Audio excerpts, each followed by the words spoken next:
Hello po sa lahat po ng mga Barda fans, Barda supporters, and Barda lovers na lagi pong nag-aabang at nakaantabay sa mga updates po natin. For today's video, let's talk about Mr. David Licauco dahil inilabas na po kung sino po talaga kasi hanggang ngayon pinag-uusapan pa rin yung issue patungkol dito kay David kung sino nga ba yung girl. So dahil po sa nakakagulo na ang lahat, at syempre, maaapektuhan po yung mga upcoming projects ni David, lalo na po yung teleserye niya, yung serye niya with Jillian Ward. Dahil talagang, syempre kahit naman po sino ang kasama ni Mr. David Licauco, marami pa ring mga Barda ang susuporta sa kanya kasi ganun po talaga ang mga Barda fans, diba? So dahil dyan, ay nilabas na po, lumabas na po sa publiko kung sino ba yung girl at para saan ba ang video na yon. Syempre, bago yan, if you haven't subscribed yet to my YouTube channel, please don't forget to like, share, and subscribe at hit mo na rin ang notification bell for more showbiz updates. Of course, bago tayo magsimula sa ating updates for today's video, ay nais ko pong pasalamatan kayo for always watching and trusting this channel. Thank you so much sa inyong laging panonood at pagsubaybay sa mga updates po natin. Maraming salamat po. At ngayong araw, ito na, bago tayo tumuko sa proper topic natin, ay magbasa tayo ng ilan sa mga komento ninyo sa comment section dahil ang dami po nag-comment, nagbigay ng kanilang mga statement patungkol po dun sa kumakalat na mga photos, videos ni Mr. David Licauco na kumalat nga sa social media nito, lalo na po sa TikTok, So, ito po yung kanilang mga comment. Sabi po ni Miss Shing, grabe si David, after 3 years, still dami pa din kumukuha sa kanya na mag-endorse. Still, nag-GM matter pa rin siya. Nagmamatter pa rin siya sa showbiz. Iba talaga ang charm niya. I think endorsement yan, kaya si Showbiz yan for Glutalipo or, yan. Sabi ni Miss Person, endorsement yan. Sabi niya, legit. Endorsement yan ng Alberto's Bags at ang highlight ay ang gift. Sabi ni Ma'am si Emelita, Madam Dar, wala kami ako kung sino yan kasama si David. Inggitero at inggitera, wala silang magawa, kaya ganyan, hindi nila matitibag ang Barda Love Team. Kahit anong sira nyo sa Barda, hindi mawawasak. And then, either part ng endorsement or teleserye, a kind of marketing. Hello po, Miss Tarets. Di po yan kadate ni David. Endorsement po yan. May cameraman po dyan na explain na po yan ni Sir KJ. And then sabi ni Miss Myra Katanyag, hindi naman pwede ipakita yung video para lang masira lang si David, lalo ng Barda coming projects. Isang fans daw kasi na pinagbigyan daw with gift ang lakas ng mga bashers. And then sabi pa ni Miss Jocelyn, wala kami pake, kay David, dami na nangyari sa Cebu. Dagdag pa kayo sa showbiz. Nagalit na si Ma'am. Sabi ni Miss Helen, yes, of course, Miss Taras, that's only part of his new endorsement with Alberto. You know how bashers react when it comes to David concerns. Besides, if that girl is David's, do you think David will allow it, whoever took this picture, since David is very private person? As for me, I have no reaction to this picture. Knowing David, I stand by him. He's man with a word of honor. What he says is what he does. A low-key person. Thank you, Miss Tarets. Ayan. Nabuhay na naman ng mga bashers ng Barda. That's only an endorsement. May cameraman in front of them. Ayan. So, ayan po yung mga comment po ng ilan sa mga Barda fans patungkol dito sa isyong ito, Kasi nga naman, parang hindi mamatay-matay. Tapos, hanggang ngayon, ay talagang pinag-uusapan po siya sa social media. Kahapon po, ipinakita ko po sa inyo yung updates natin patungkol dyan. Ang marami pong mga nag-react, yung mga bayarang TikTokers, nag-comment po sila dyan, at isa lang lagi yung sinasabi nila na what's inside the box, na talagang nireregalo nito ni Mr. David Licauco. Base po sa research po natin, ni-research talaga natin yan para at least, diba, makampante po tayo. Kasi it's either yan po talaga ay legit na date niya or pwede rin talagang endorsement. Pero base po kasi sa lumabas ng mga photos and videos, no, regarding this, that girl was Shubi Etrata. Kasi sa kulay pa lang po niya, tapos sinitignan ko kasi yung likod ni Shubi.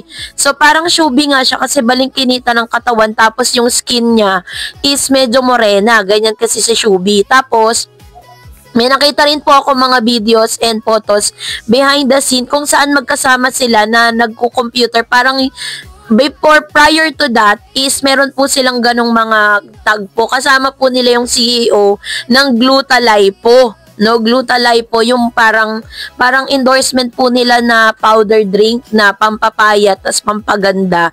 Sila po yung kinuha no na endorsement, silang dalawa ni Shubi, kasi si Shubi po ay isa sa mga parang sumisikat ngayon, ano. So, yun po yung ilan sa mga paglilinaw. Kasi, totoo naman po yung sinasabi ng mga fan na kung yan po ay talagang kinuha lang, no, para po talagang siraan lang ba si Mr. David Licauco or whatever. Pero sa pagkakaunawa ko at sa sa pagkaka-check po natin ng mga videos na naglabasan, tulad ng lagi kong sinasabi, katulad ng sinabi ko kahapon, kung totoo talaga na yan po ay parang kinuha lang siya dahil private thing nga ni Mr. David Licauco. Bakit po yung camera ay nakafocus kay David? Bakit hindi nyo inililihis dun sa girl? 'Di ba? Bakit hindi nyo ipakita yung, kung ikaw na naroon, syempre kukuha ka na ng mga clips kung saan may ispatan mo kasi magte-trending yan eh. Pero dahil yan po ay for endorsement, yan po ay talagang sinadyang kuhanan para mapag-usapan. At ang may-ari po ng produkto na yan ay mga influencer din. Kaya talagang alam nilang laruin ang social media. Kaya wag na po kayo masyadong mag-alala kasi kung yung ibang mga vloggers no na anti-David, alam niyo na, kilala niyo na yon, na nagpapakalat na wala na raw project si David tsaka si Barbie, baka bigla siyang kumembot, no, biglang maiba siya kapag nakita niya talagang tuloy na tuloy ang proyekto ni David at ni Miss Barbie Forteza.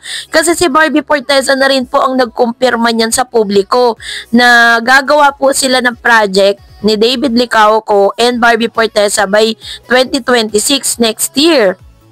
And sabi po ni Barbie, pagbalik niya galing po ng doon po sa kanyang sa ibang bansa, sisimulan na po yung movie na gagawin niya. At ang mga kumakalat pang ang chismis na magkakaroon ng love triangle sa isang parang aktor na medyo matured, no? Kasi usong-uso yan sa showbiz eh. Kapag ikaw ay young actress, pinapartner ka sa mga may edad, parang mas pumapatok yan dun sa mga manonood eh. Kasi parang naiiba yung panlasa ng mga Gen Z. Like for example po yung mga datihang aktor tapos pinapartner sa young actress.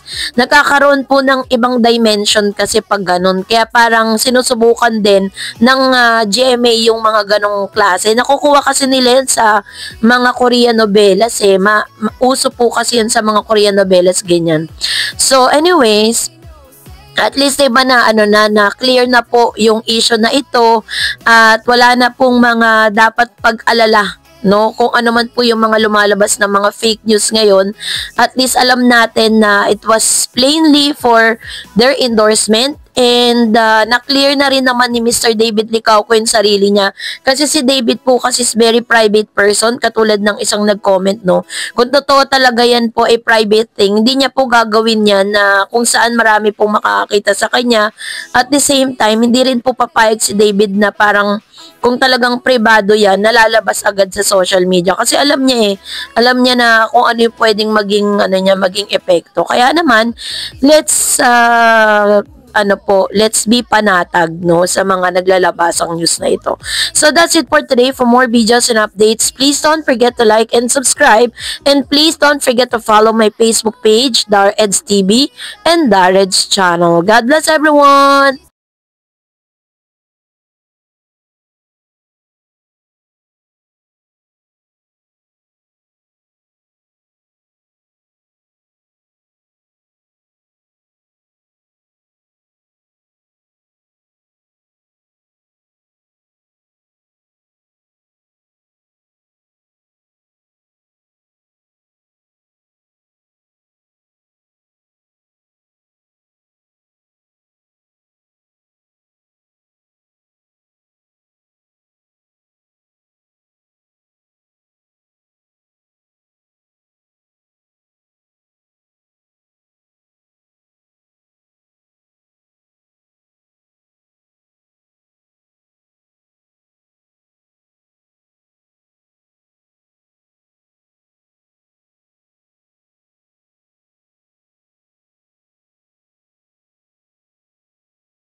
HTV. Oh yeah! Showbiz chika na legit. Bawal ang fake news, keep the lid. Sayaw na kapag showbiz chismis, dito ka na tumutok. Siguradong toto, walang halong panloloko. Trending na usapan, artista at kilig nesyendar. HTV ang tunay na sensation. Oh, lahat ng balita verified muna. Di basta-basta chismis, may basihan talaga. Kung gusto mong updated at walang abuso,